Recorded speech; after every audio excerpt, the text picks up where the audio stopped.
If all you can do is spend eternity kissing the ass of an inexplicably insecure deity who can read your mind, so you better be thinking happy thoughts all the time, why the hell would you want to spend a minute in an environment like that?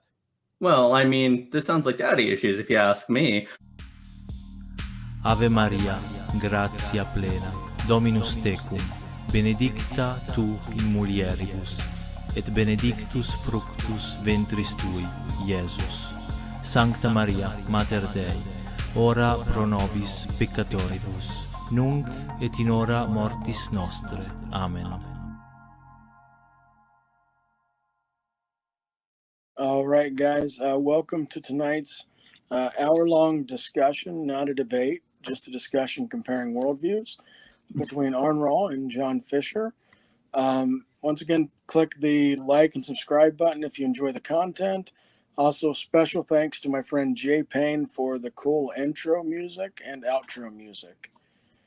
And guys, whenever you want to begin or however you want to begin, I'll let you guys begin and then I'll fade into the background. I'll begin by saying that I have no idea what my interlocutor's worldview is, but mine is better. Well, I fully concede this debate, and we can shut this whole video down right here, right now. All right, this is a 2-minute long video with agreement. That doesn't happen on YouTube. But seriously, so the purpose of this video is to discuss two things: worldviews and epistemology. And epistemology is really the nice place to start because this is basically the field of philosophy, or just basically discussing how we know things. And you don't actually need to be a philosopher to actually have an opinion on philosophy, funny enough, because these are just things we just generally like to think about, how we know. So when it comes to what knowledge is, we all go from a place of looking at what we currently know and then just thinking, how do we know those things? And eventually we're going to be in one of three places. We're either going to go to a foundation with beliefs that, just don't go anywhere further down because you can't justify it anymore, or you're just going to start arguing in a circle, or you're just going to go infinitely. Now, I don't think I know an infinite amount of things or reasons to believe in an infinite amount of things. And I don't think arguing in a circle works because, well, no one likes saying the Bible is true because the Bible says so. And, when the Bible says something, it's true because it said it. So I don't think that really works that well. So I think we all just start off with the foundation and we work from properly basic beliefs. Then we just build ourselves up from there. And that's basically where I start epistemically. Aron, maybe you'd like to jump in with how you start this?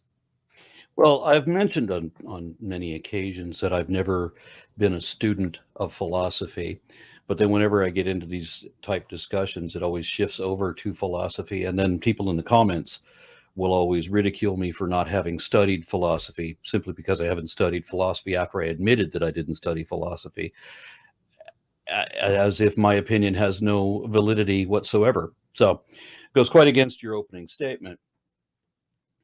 I would agree that we can have an opinion that's not an entirely uninformed opinion. Mm-hmm. Certainly I've been arguing with religious believers for a long time, and honestly, the first and biggest issue that I have with religious belief is when a believer claims to know things no one even can know, and that they clearly do not know, but They say that they know it anyway. It's just so irritating. I've seen the televangelist, for example, who says that I don't just believe, although it's like, oh, I know that I know that I know that I know that I know that I know there's a God. Which is weird because all knowledge presupposes some belief. Like, I don't think I know things I don't believe, because belief is an attitude you have, and knowledge is, well, that's actually kind of what the whole field of epistemology is. And as for people who belittle you because you don't formally study a field, if you look at the basics of what philosophy is, how we know things, what is the foundation of reality, things of that nature, they used to discuss this in ancient Athens before it was this formal discipline. Even Socrates himself, who is well regarded among philosophers even to today, all he did was ask questions. They killed him eventually, but he asked questions And that's usually where you start off from. And by asking questions, he actually revealed that the people who claim to know a lot of things really didn't know a lot of what they were talking about. Yeah. Yeah. So that's really where you have to be as a student of philosophy. It's basically, this is how I kind of see it. It's like a field of research and development for all the other fields. Because where does everything start from in every other discipline? It starts as a philosophy of something. Darwin published in a field of natural philosophy. You look at psychology, that was also started in philosophy with guys like William James. And usually, as soon as these fields blossom and develop, they're made use of by these other fields. Even science uses a philosophy of science. So there's always something for everyone. And yeah, it just basically starts with asking questions. And that's usually the kind of mentality I have to the discipline as a whole. And if you're not really interested from a perspective of asking questions and exposing yourself to new beliefs, then I don't really think you're honestly doing philosophy. And if people belittle you because, you're not familiar with the discipline, well, I don't think that they're being really faithful to its origins. Like, it's a matter of encouraging people to ask questions, not just, belittling people for what they don't know. So the nice thing from my perspective is at least I have all of these discussions on video. And so I can show that it never turns out as bad as my skeptics, or my critics rather, would like to say. I mean, I was in Speaker's Corner, and some Muslim apologist found out that I was in Speaker's Corner. So he rushed down there to give me his latest word salad argument, wherein he misdefined his own terms. Now, I told him I don't study philosophy, so I'm not going to understand what these terms are. And so he gave me, with like swapped or not even swapped, but just completely inaccurate definitions. And I don't know what he's talking about, but he's telling me which category do I belong to as he's defined them. Right. And so I leave the place. And of course, all the Muslims say that I was destroyed. I don't know how you're destroyed when you don't even get the impression that the guy presented an argument. When you walk out of there thinking that guy was an idiot. How can you have been destroyed? But then when I get home and I get all these messages saying, "Hey, we saw you with this guy. What's wrong with him? He doesn't know his own terms. He got his own shit wrong." Right. And then there was another time when I was arguing with a philosophy professor in a seminary school, and he was the most pompous, arrogant, self-superior person I'd ever encountered in my life. You described half my professors. To all my professors watching this, I'm sorry. Please don't fail me retroactively. The beauty of it was that this was recorded not by me, not for my channel. It was recorded by one of his students and was uploaded to that student's channel. I eventually copied it over to my own channel just to make sure that it didn't get deleted.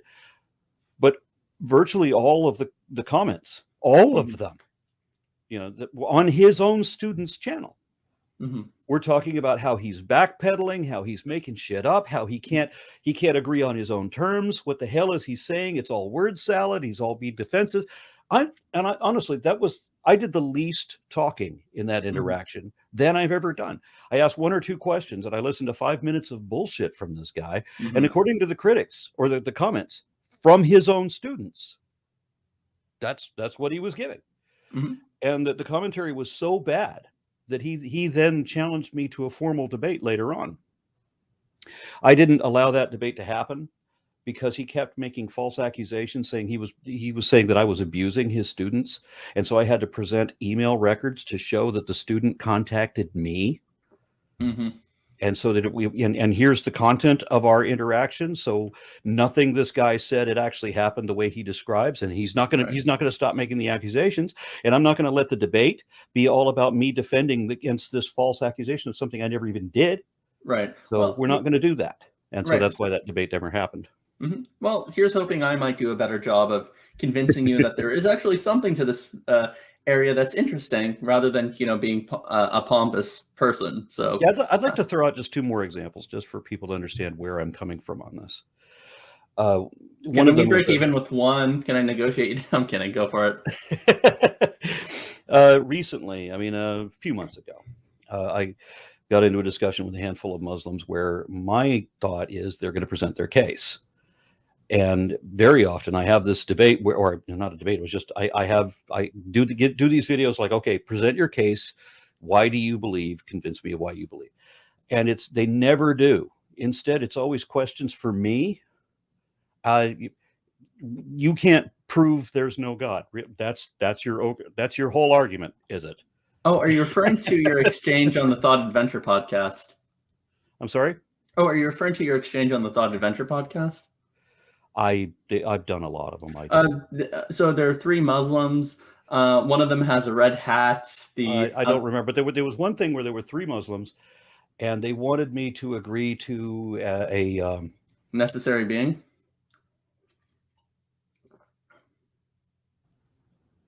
Is Aron frozen for everyone? Oh, okay. You were frozen for a moment. I was frozen. Yeah, I just saw nothing on my no. There was no picture for a moment. I don't know what that was about. Oh, but anyway, there was these 3 Muslims, and they wanted me to agree to a necessary being. Gotcha. Okay, and so I know already that they're going to try to make whatever the necessary being is into their God. Right.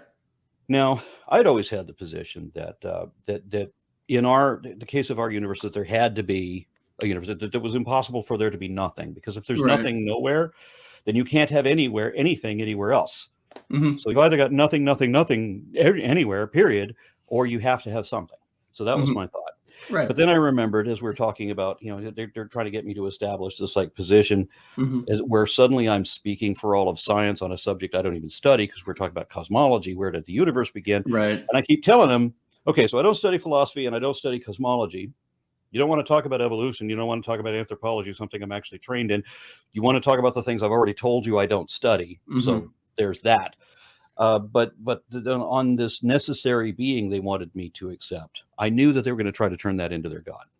So I came up with the idea. Oh, I'm sorry. I couldn't speak for science. So I knew that Sean Carroll, who I'd interviewed a couple of weeks earlier, had just said that there could just as easily have been absolutely nothing as something.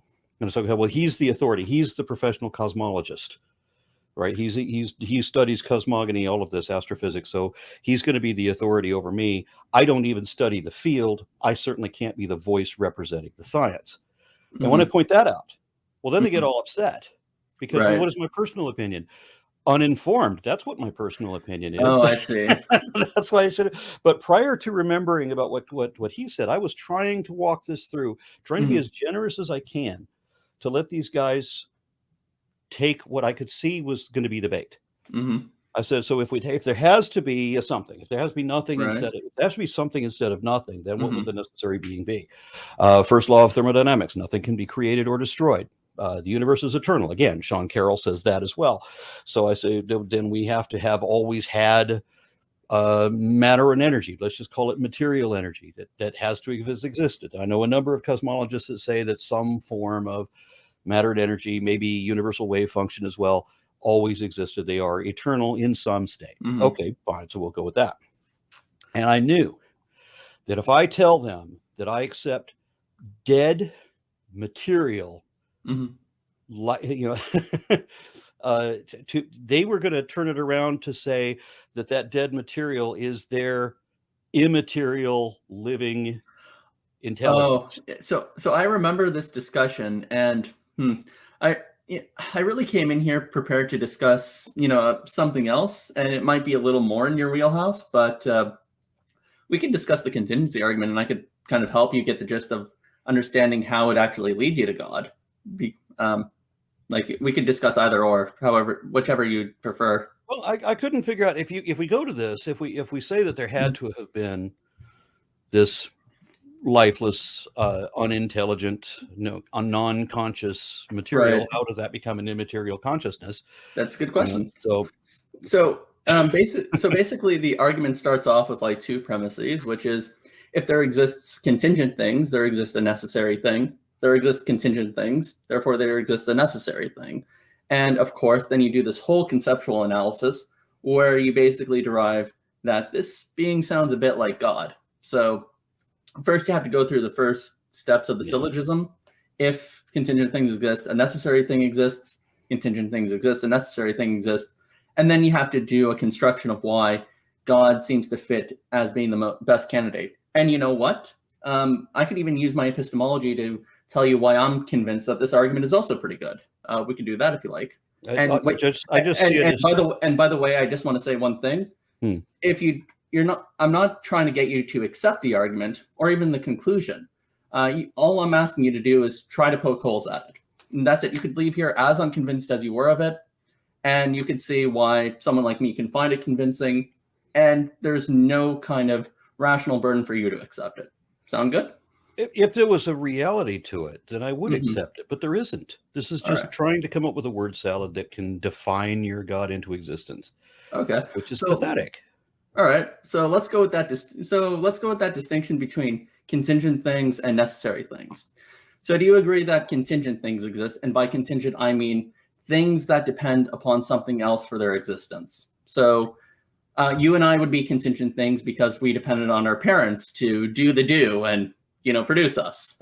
This can of beer exists because people manufactured it. There's all you need to do to fit that definition is be dependent on other factors, something else external to you. So would you say that certain things meet that criteria of definition as you understand it? Okay. Awesome. All right, awesome. So we're both in agreement that there exist contingent things that depend on other things for their existence. All right. Now, a necessary thing is something that does not is something that does not depend upon anything else for its existence, but rather it exists because of it's self-sufficient. It doesn't need anything external to it. So that's what a necessary thing is. And the reason why we'd say a necessary thing exists because contingent things exist is because they need something to depend on. And we're not saying what this necessary thing is. It could be dead matter, as you said, but we're just establishing that a necessary thing exists. Sound good? It could be dead matter. It could be the universe. It could be. But then I would have to think that the way that you describe it, that material energy has to be either contingent on something else, which, what would that be? Or it has to be the necessity upon itself. Why would that be? Right. So either way, it doesn't make any sense. Right. So I see what you're getting at. So you'd have to say, why would this thing be in existence? It seems to just push it back. Is that the point you're trying to make? Just so I understand you. Yeah. So we would say that the reason why it would be self-existent is because you can't just have a collection of contingent things only, because again, we need something that it depends on. Now, we're not saying what this thing is, what its essence is, or its nature is. We are just saying that it exists, and that's all as of now. Can we agree, before we waste a whole lot of time on this little word game, that under no circumstances do we ever, even if there's a God, I mean, and I think we can demonstrate this, right? Even if God is real, the Bible is still crap. The Bible is still man-made mythology with no truth in it, and evolution is still a demonstrable fact of genetics, fossils, and phylogeny. I would agree to the evolution part, but I wouldn't agree to the Bible's crap part. But so there was no Adam and Eve, there was no Moses, I wouldn't say that. Tower of Babel, there was no global flood, there was no Exodus. Say those two. It depends. So I have various interpretations. I think the Babylonian thing and the flood thing were just local events, not global ones. You understand the Babylonian thing, or the Tower of Babel has a whole lot more problems with it than just the initial idiocy of trying to build a tower to heaven. I think it was something like a ziggurat, really. But yeah, but it's still a tower intending to. I think and God got upset with it, not because they were going to reach heaven, but because if men work together, they could achieve anything. So God confused our language just to make sure that we couldn't achieve anything. So God comes out in that story being a complete dick. And it doesn't matter. You mean punishing the hubris? No, I think he was fully justified at that. He's lucky he didn't. They're all lucky they didn't kill them. He didn't. As is his right as creator. So I see no issue there. Utter nonsense. I mean, if you're looking for the truth of it, the only truth of that story would be. I did want to discuss more of the epistemology stuff, because before we could actually come to a shared conclusion of whether the Bible is bullshit or not, we actually have to know that we have a similar epistemic framework to demarcate what is true and what is bullshit. Well, Otherwise, we still know, no matter what, there was no Adam and Eve. There was no global flood. The Tower of Babel is just a story. Okay, then we should start there. Why should we start there? Well, but here's the thing, though. If the other person has a different criteria of what they're considering as being true or false, then all we're just doing is talking past each other. And that's kind of why maybe we should just focus on more of the epistemology of it. No, so, if you're going to continue, if it doesn't matter, honestly, what kind of philosophical word game you try to play to define your God into existence for the purposes of this word game. If you're trying to plead for biblical literalism, that's where we should start. Why exactly there? Because even if there is a God, the Bible's still false. There's no defense for that. It's done. So we should be talking about that. Well, I mean, even if the Bible is false, that doesn't mean, and a God exists, then we should be deists. But here's the thing. I don't really know why I should discuss, something like the Bible with someone who won't even accept the existence of God in the first place, because right now you're not arguing as an atheist, you're arguing as a deist. You're arguing as someone who accepts God, but isn't willing to accept revelation. You're not arguing as a deist.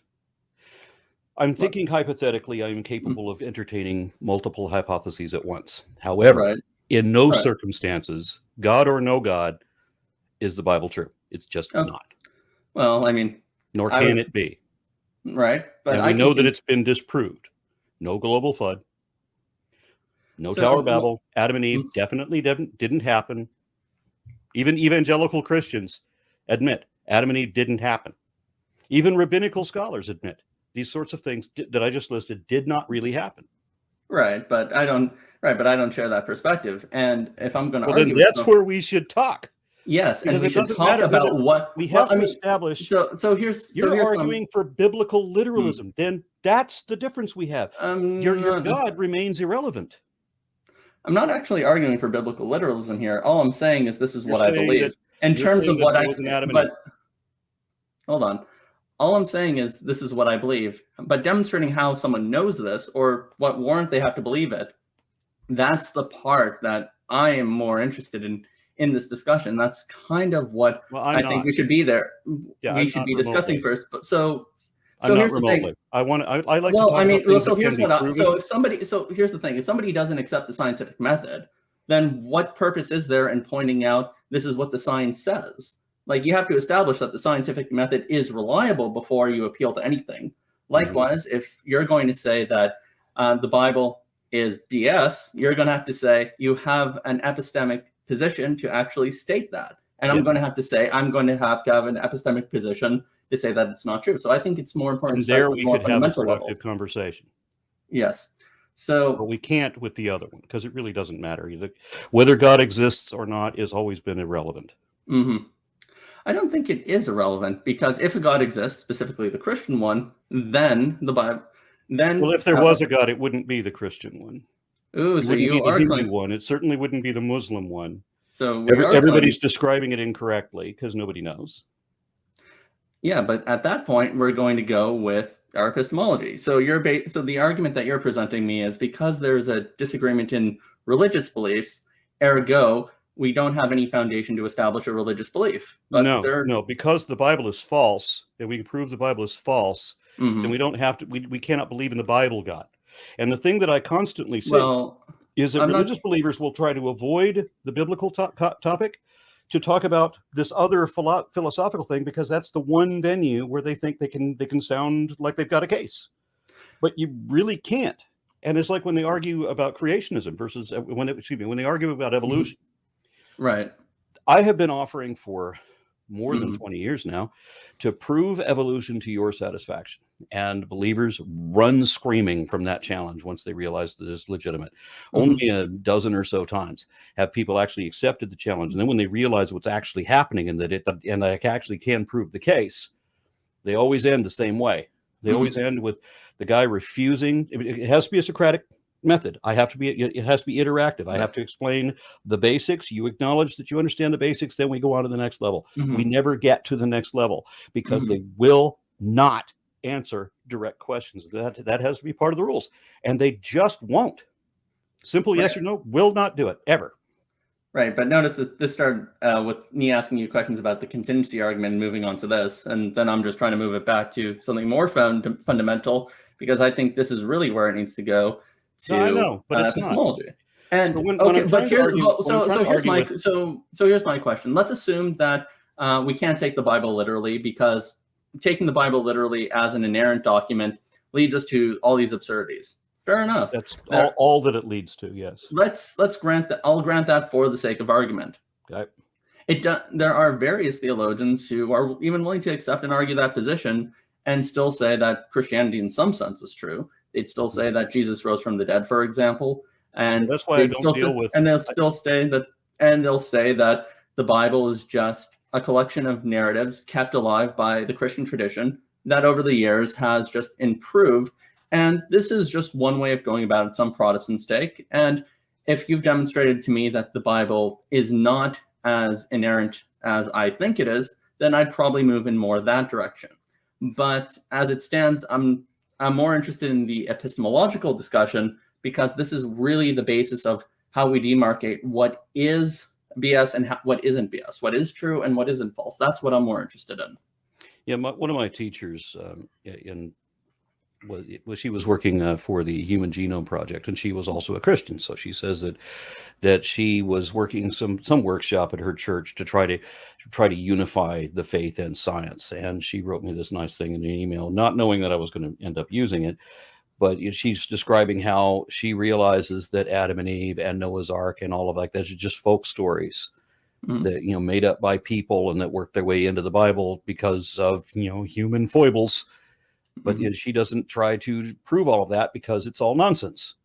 So she believes in it, in what she would consider a higher version of Christianity, as would Francis Collins and Kenneth Miller and a whole lot of other people. Mhm. So I don't argue this loftier version of Christianity, because the thing that I find is that they can't distinguish doctrine from deity.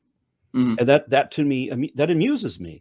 Right. They can't let go of the Bible. The thing they actually worship is the mythology, the book. Their God is a book. They can't say, well, maybe the book is wrong, and accept the God.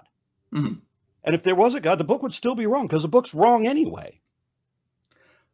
Yeah, so I'm just going to accept the scripture inherently as, a prima facie belief, but I think just by demonstrating it's false doesn't show it's, a firm defeater of Christianity as a whole. That's all I'm What saying is the here. purpose of it then?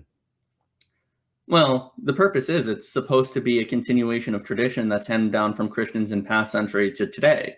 It's handed down from Jews who were not Christian. Well, actually, we see it as like a lineage from the saints of the Old Testament to the New. We see there's a continuity in community. Except in that fact, you don't have that, because you have well, all of actually, these modern prophecies. Judaism, it's You but- have all these prophecies that their Messiah was supposed to have fulfilled. Just Jesus fulfilled none of them, with the singular exception of having been Jewish. Well, let's see. How about in Isaiah when it speaks about the Messiah being crucified? And certainly that doesn't refer to the nation of Israel, as most Jews try to. Where in Isaiah, when you're talking about the Savior the being suffering crucified? servant? Okay, Because I'm trying to remember that verse. So the suffering servant basically describes someone who it pleased God to punish him on behalf of our transgressions. That's the specific verse I'm referring to. So there's that one to consider. But I was going by the Messianic prophecies. And I think that is one. That's I don't think that is one of them, because it would have listed it. So I'm listening to this rabbi go over all, because I want to double check this. It's not just what I read, because can I make it sensible? So I'm listening to somebody give a lecture about this to make sure, is this the actual Jewish interpretation of it? Right. And the Jewish interpretation is, no, that's not one of the criteria.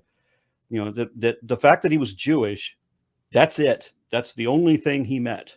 And even that is arguable, because you've got two different genealogies, and one of them goes through Joseph, who isn't even supposed to be a blood relative. Actually, they both go through Joseph, and Mary is herself considered to be of the seed of David, according to Paul and the tradition.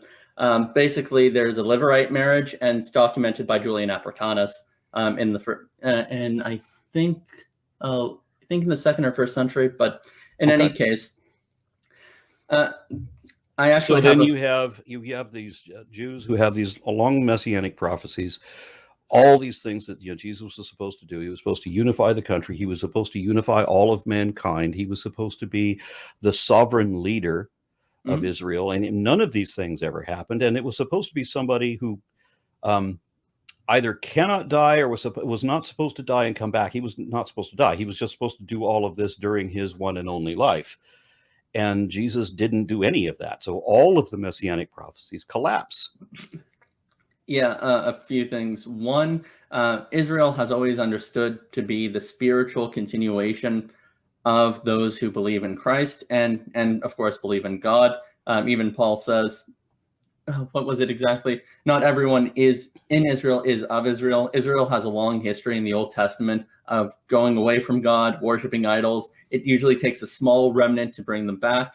And even Paul himself speaks of a remnant remaining. Secondly, even if you look in the Old Testament, there is no by the way, this is a messianic prophecy portion. Usually that's something that's inferred by later Jewish tradition. And in terms of Second Temple Judaism, there wasn't like one Judaism that became modern Judaism. There were the Pharisees, the Sadducees, the Essenes. The Christians were just like one of them. And the Christians just continued on their own tradition and had their own interpretation of what the Messiah is and what he does. And other Jewish sects had very different ideas of their own religion. The Sadducees didn't even believe in an afterlife. Hence, they were sad, you see. Okay, so you're not amused. Yeah. But did they not also understand, as the Greeks before them did, that so you're dead in the afterlife, just like the old Greek concept of hell. People go to hell, but it wasn't, or Hades rather, and they weren't being tortured for their sins. I mean, it's just good and bad people. They all went to Hades, or they all went to what was the land of the dead under Aristotle. But in either case, they're basically not conscious. Right. So they're still dead. Technically there's no afterlife. But they all believe, even the Sadducees believed that life was animated by a supernatural force. Right. So what's interesting, though, is if you look at the parable of Lazarus and the rich man, I do agree with you that both the wicked and the righteous went to the same place. But there was a divide in their experience. Lazarus was in the bosom of Abraham with all the other righteous saints of the Old Testament. And the rich man was being tortured for his greed, much like various business entrepreneurs today, shall I say, who probably should be paying a few more in taxes, but I digress. I think we could both drink to that. We could both agree. I think it sounds like we would both agree that American evangelical Christians are not following Jesus in any sense. Yeah, I mean, Jesus obviously isn't the GOP version. Yeah, narrow is the gate, am I right? But no one. Yeah. And render unto Caesar and so forth, and bring me. That was a beautiful video. I wish I could quote it all. Called GOP Jesus, and it shows Jesus starting to say many of the things that he famously said in the Bible, but then it changes into the Republican platform stuff. Right. So whoever brings the little child into me, maybe letting in drugs. Or favorites or something like that. Yeah. Well, yeah, I mean, it's, there's a great encyclical by Pope Leo.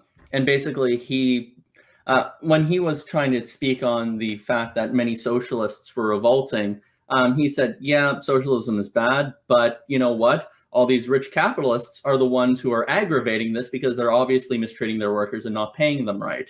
The understanding is that workers, yes, they have an obligation to work, but owners have an obligation to pay them a living wage. That's the understanding. And I think in the Old Testament, it even says that violations against the poor are, what is the exact phrasing? A cry of vengeance, demand a cry of vengeance from heaven, something like that. So, yeah. And another problem when we talk about politics is that, much like with religion, people have a tendency to see things in dichotomies. Everything's in black and white. True. So they think there's only left and right means good and virtuous, and left is just all kinds of evil. And while I would not call myself a centrist in most things, I definitely would not be on the middle of the fence. I'm definitely in the left. But I still think that runaway socialism would not be ideal. I think runaway capitalism, however, I think what we're in right now is actually worse, because runaway capitalism just rips up everything for everybody. So except for whoever's going to make the most in the next fiscal quarter, and that's about it. I would love to see social programs, regulations, restrictions, and so forth, along with capitalist free market and so forth, holding each other in some kind of a balance, which we don't have in the United States, but they do have in Europe. And I would also point out that debt is probably one of the worst things you could do to a person.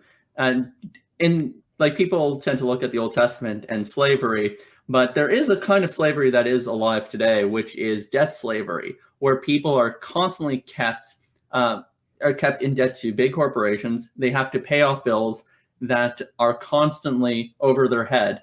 And that's basically a way of keeping people in line, especially university students who are graduated, who need who need time and money to actually invest in their own families and invest in the common good of society. So I would also add that this is exactly why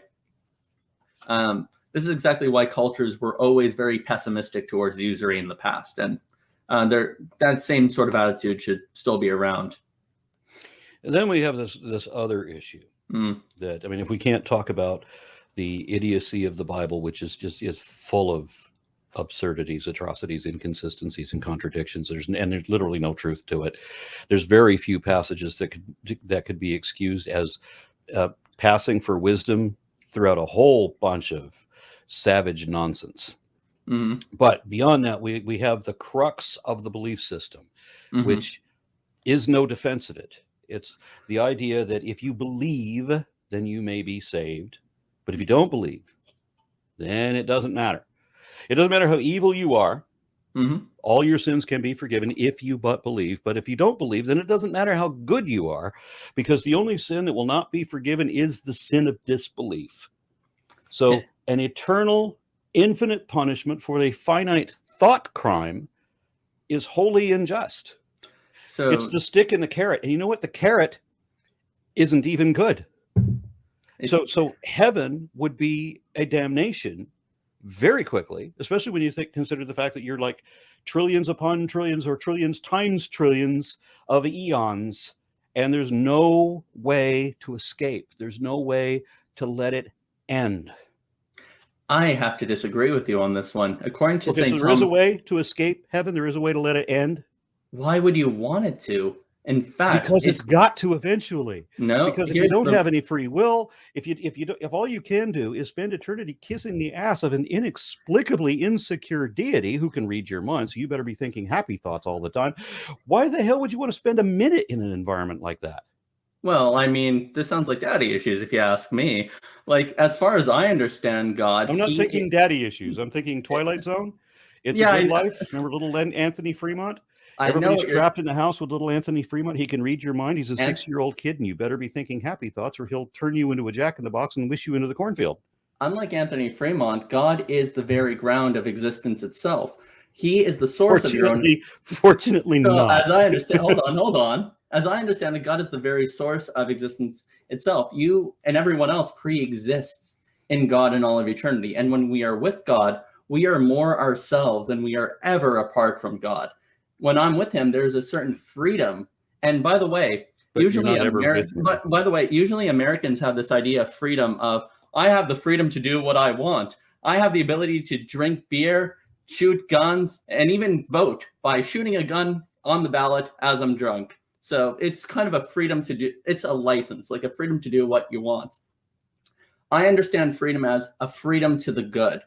If somebody is free to do all the drugs and alcohol, and they do that, then they become less free because they become slaves to vice and to basically doing everything contrary to reason. As I understand it, when we are with God, who is the very ground of goodness and existence itself, we are more free also because he is the very grounding of good too. So you are more free because you are with him. You are not less free. Because when you are apart from him, that's when you're less free, and that's where it gets aggravating. Okay. Cool story, bro. And I say that sarcastically because it's not a cool story. You know, it's not funny when you have to explain your jokes, just saying. But Yeah, but there's no appeal there.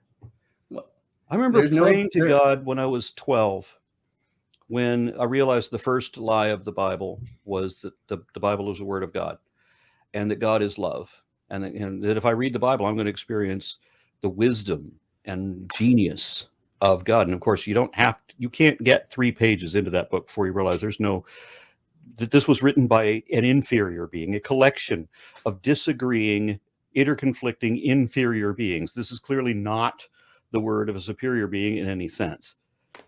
But I remember praying to God at 12 that he should either excuse himself from the horrible atrocities that are being blamed upon him in the Bible, and explain that the Bible just got it all wrong, or he should, in some way defend how that's justified. And if he would do neither, then he doesn't get my soul. Now, I still believed in hell because I was a little boy. And I knew that I was damning myself. Mhm. But I couldn't pretend to worship something I couldn't even respect. And if it's unjust, then how do you respect it? So I told him that he could, if there's no explanation there, then it couldn't have my soul. And fortunately, that prayer has been answered very clearly and adamantly in loud volume for the rest of my life, that the Bible is man-made nonsense and idiocy, and that's all. Right. So let's go to that nice verse, God is love, and I'll explain to you why love also has a very dark side, because that seems to be what you're... So you're going to defend an abusive relationship? I don't think it is abusive, and here's why. Well, if you ever look up the criteria of an abusive relationship, it pretty much describes Christianity to a T. I don't see how it does, but let's just try. If I could just Look respond. Hold on. Let me just respond. I do have to. I do need some time to respond. What you said. You made a lot of points against me. It should be fair that I have some time to respond to your points. So a few things. St. Augustine brilliantly, and other thinkers in this tradition also have a very nice understanding of God's love. I've read Augustine. He didn't have an understanding at all. The man's considered to be one of the most remarkable thinkers in history. The Confessions is considered one of the greatest works of proto-exist. He admitted that he's not thinking. The man, I don't believe he. I'm not sure. I can show you the citations, but it'd take a minute to find them. I've got for those interested who want to look for it. In any case, I do need some time to respond here. Okay. I think so. This is Augustine's point. Imagine for a minute that you have an eye that's healed, it's healthy, it's functioning, and it sees the rays of the sun, and it notices a beautiful atmosphere. It notices the sky in the background, and it relaxes as the soft heat touches it. However, an eye that's decrepit and unhealthy, when it is exposed to the sun, feels torture and pain. Is there some change in the sun? Not at all. Likewise, when somebody who is regenerate and restored from their sin experiences God himself, they're going to experience an eternal bliss. When the sinful and the wicked experience God, they will experience the exact opposite of that, because the love that is God, the wicked will experience as hatred, as pain, and all the worse. And that's because the wicked can't stand in the light of the true God. And it is a cool story.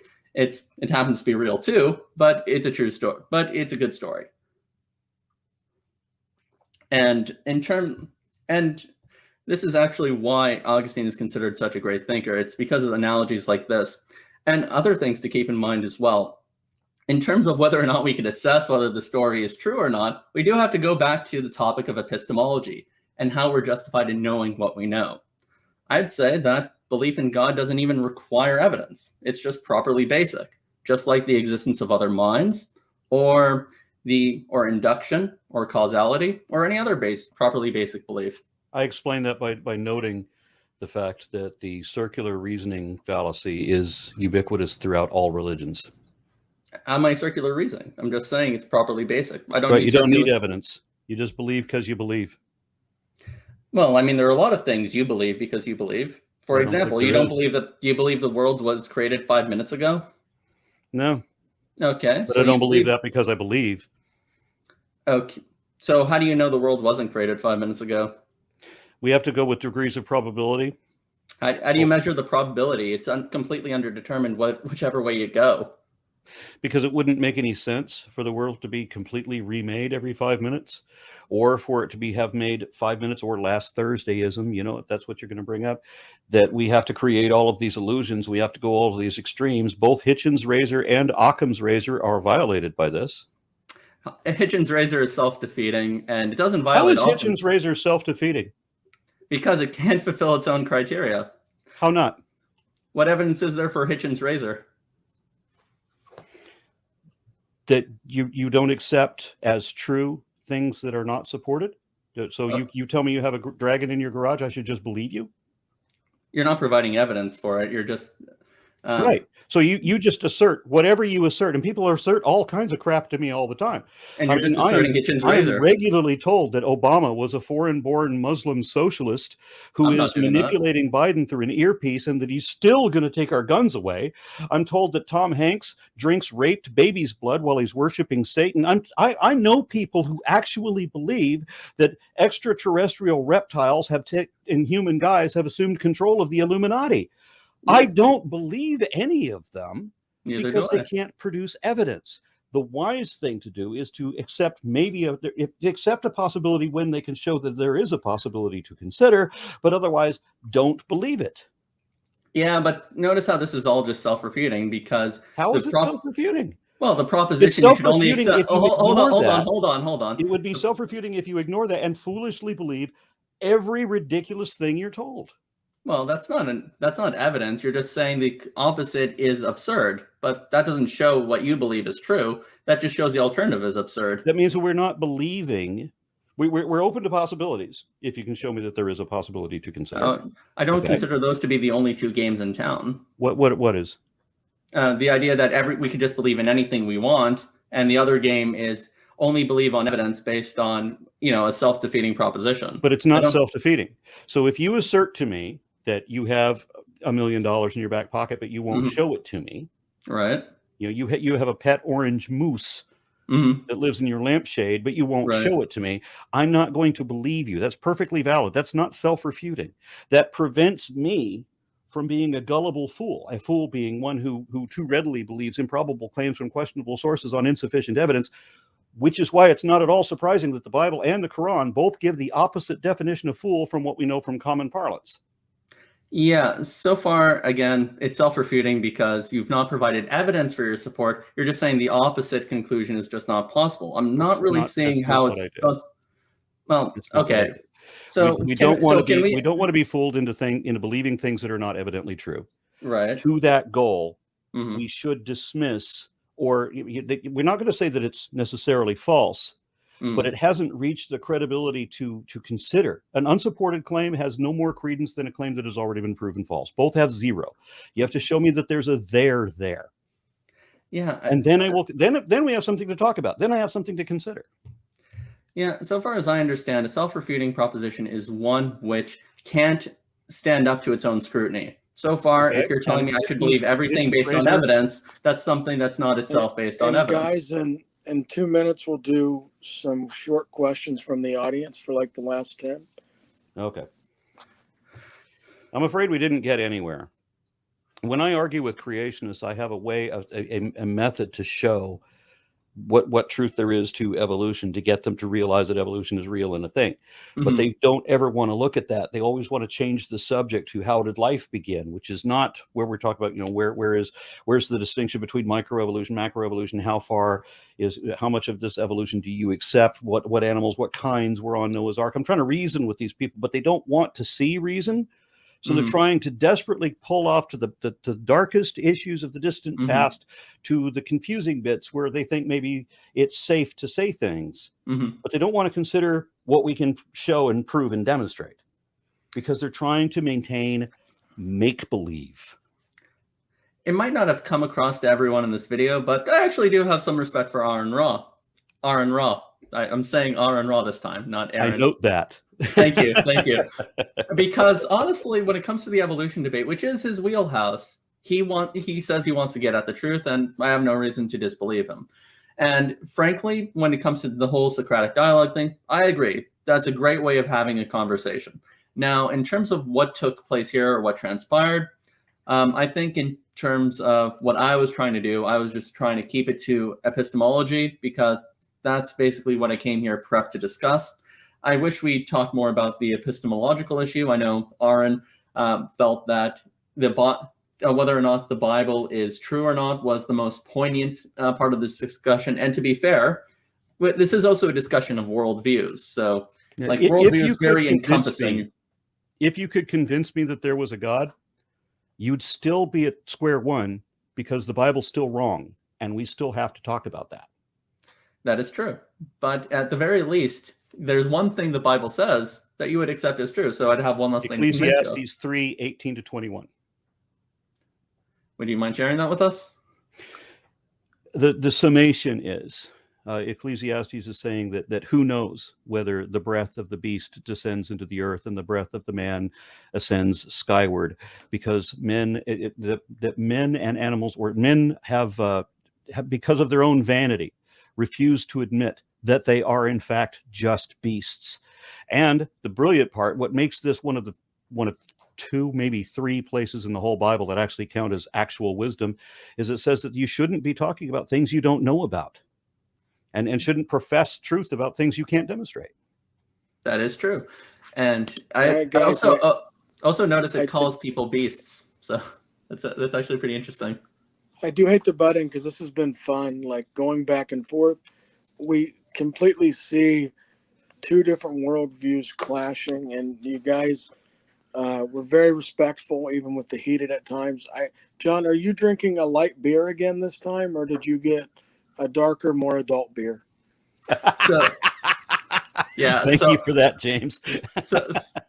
So I'm going to be honest. This beer is actually an alcohol-free beer, but it still, ironically enough, contains more alcohol than the Coors Light. So it's still a step above. That's not surprising. I've had Coors Light. Exactly. I'm drinking at one of the local Texas or local Dallas brews. Mm-hmm. This is only 12% ABV. By the way, last time I think our discussion was too agreeable, so I thought I'd probably put myself out on the ledge and kind of push the button a little. I thought, maybe our audience would have wanted to see that.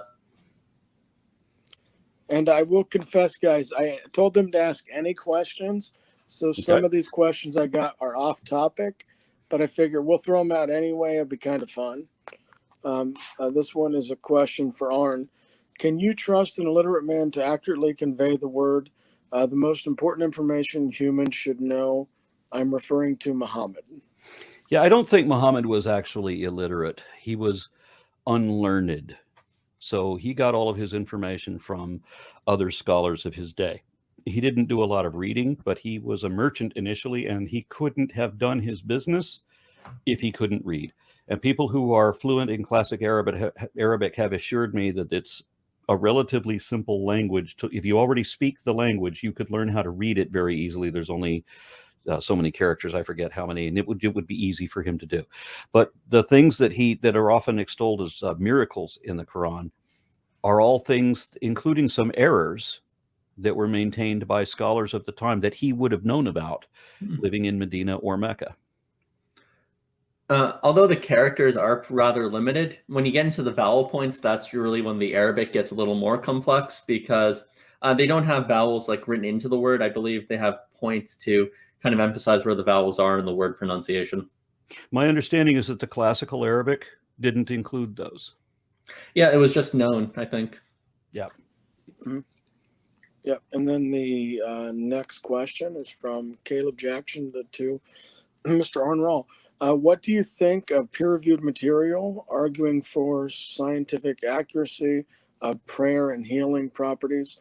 And then he lists a couple of different people. Well, I've never heard of any peer-reviewed studies of prayer that didn't automatically fail. So I would have to read the study before I could comment on it. And then, John, if you have any thoughts on that one. Yeah, Caleb mostly deals with miracles in modern day context, as well as the resurrection. That's not an area where I specialize in. I more like metaphysics and epistemology, which is why I wanted to have this discussion. Yeah, I don't really have too much to add there. Alrighty, question from Facebook Messenger. This is from a Christian friend of ours. He says, Arn, which is more reasonable, Christianity or Islam? No bias. I have to tell you that much as I loathe Christianity and find it to just be repugnant, and the Bible also, the Quran is actually significantly worse. It's the Quran is the only book that is so repugnant that it makes the Bible look good. Don't we have okay, you know what? I'm not going to question your judgment on that one, but I'll just leave it out there. Alrighty. Another question popped up in the chat before I get back to messenger questions. Basically, the Quran is just repeating the same threat over and over again. It doesn't tell any stories in a proper sense. You at best get the Reader's Digest version, repeated tiny snippets from the Old Testament over and over and over and over again. You don't get so much from the New Testament because they believe that Jesus was still alive at that time, and that he was still performing miracles, and that he was a prophet of Muhammad, or that he's a prophet of Allah, and that he never died. But otherwise, it was just repeating the old stories from the Torah, the Pentateuch, and so forth, again and again and again, pieces of it, with these veiled threats: believe or else. As a matter of fact, the very first of the book, as soon as it starts, believe the Quran or else, and then that message is repeated throughout so far. Yep. And then a question for John: how is divine command theory moral? Right. So divine command theory is moral because the good is grounded in God's being. So basically, you can think of God's being or essence, what it means to be God, as also being the good as well. And the reason why God commands you to do one thing as opposed to another is because ultimately he knows that he himself is the good, and he commands what is most optimal for bringing you towards him. And that's what the fittingness of the commands are based on. If God is that which nothing greater can exist, the foundation of all existence, then of course it stands to reason that he's going to command in accord what brings you the ultimate good, which not even God can change, which is his own nature.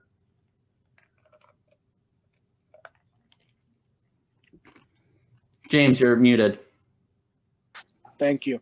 Arn, if you don't have any thoughts on that, I have another question from the chat. Go ahead. This one says, Jesus confirms that Adam was a historical person. From man came the woman. He said, do you, Arn, believe that a rib made one?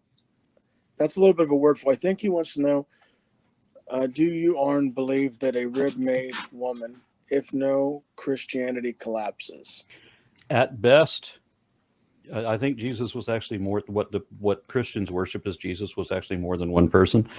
But if there was just one person, that people in a time machine who spoke Aramaic could go back and find the one guy that they thought was Jesus, who accounted for most of the legends about him.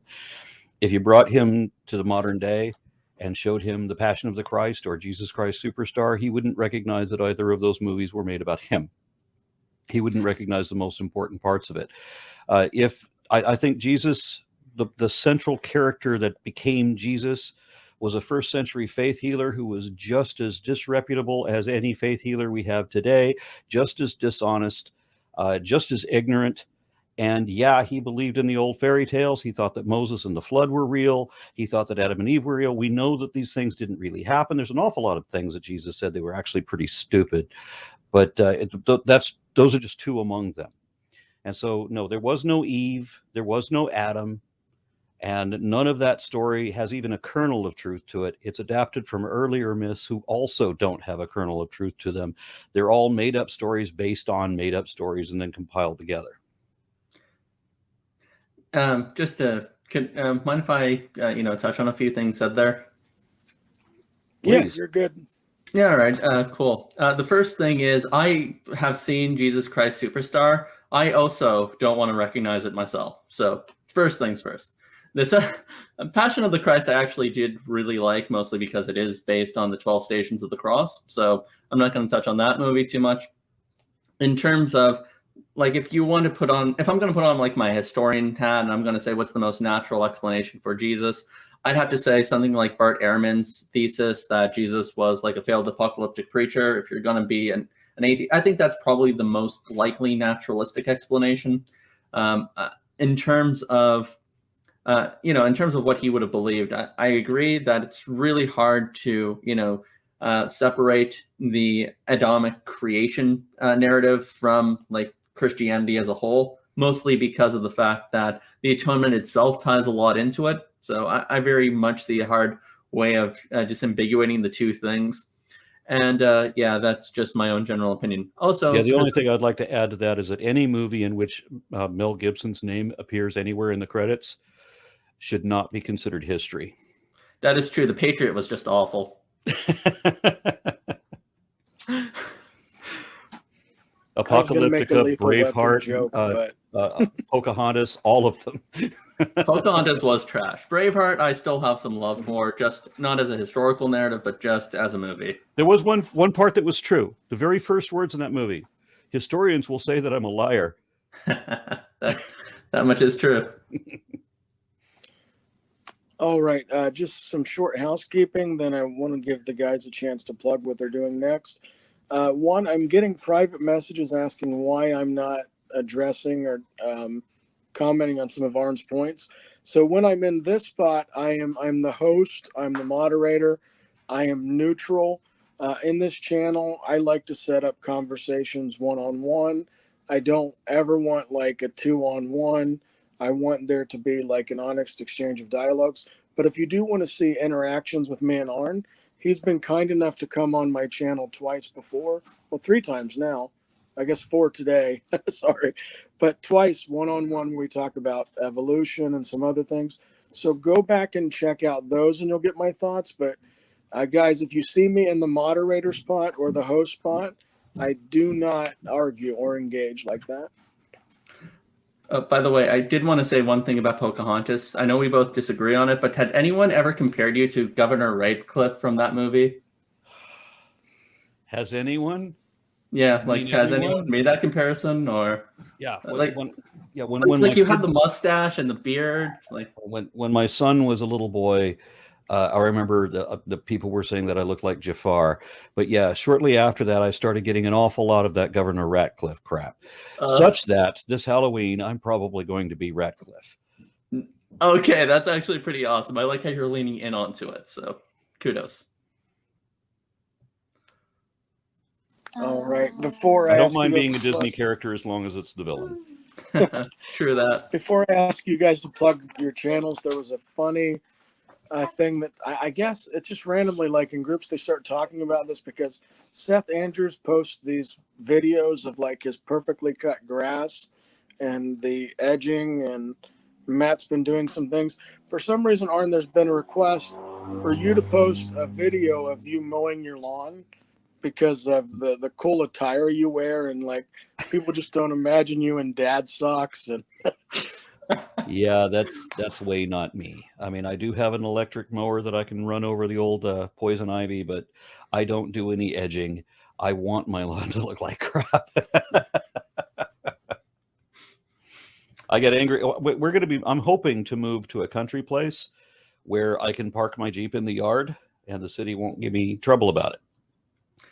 This is what, I also hate homeowners associations as well. So again, no disagreement. All right, guys. So starting with John, and then we'll go to Aron. John, what do you got going on? My name is John Fisher 2.0. I'm the host of Original Win Productions, a small Catholic YouTube channel. I mostly deal with questions internal to the Catholic faith, but sometimes I like to come out and discuss things with Muslims, non-believers, atheists, Jews, whatever. If you have some religious belief that disagrees with me, I will talk to you, because we can't put you under the Inquisition anymore, but I will talk to you.